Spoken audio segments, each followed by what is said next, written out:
ইতিমধ্যে Panskura super speciality হাসপাতালের ঘটনায় রাজ্য রাজনীতিতে উত্তেজনা সৃষ্টি হয়েছে।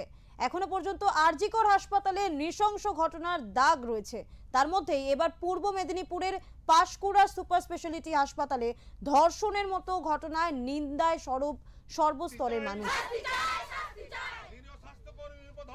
শুক্রবার সন্ধ্যায় পাঁশকুড়া সুপার স্পেশালিটি হাসপাতালের সামনে অস্ত্র হাতে বিক্ষোভ দেখাতে গেল স্থানীয় বাসিন্দাদের। অস্ত্র হাতে হাসপাতালের সামনে রীতিমতো বিক্ষোভ দেখায় আদিবাসী সম্প্রদায়ের মানুষজন।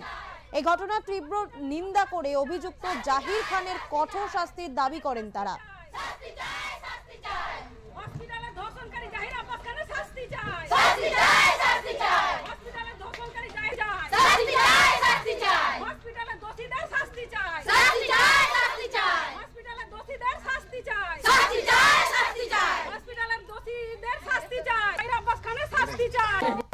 আমাদের উত্তর মেছগ্রাম থেকে আমরা গ্রামবাসী, উত্তর মেছগ্রামের।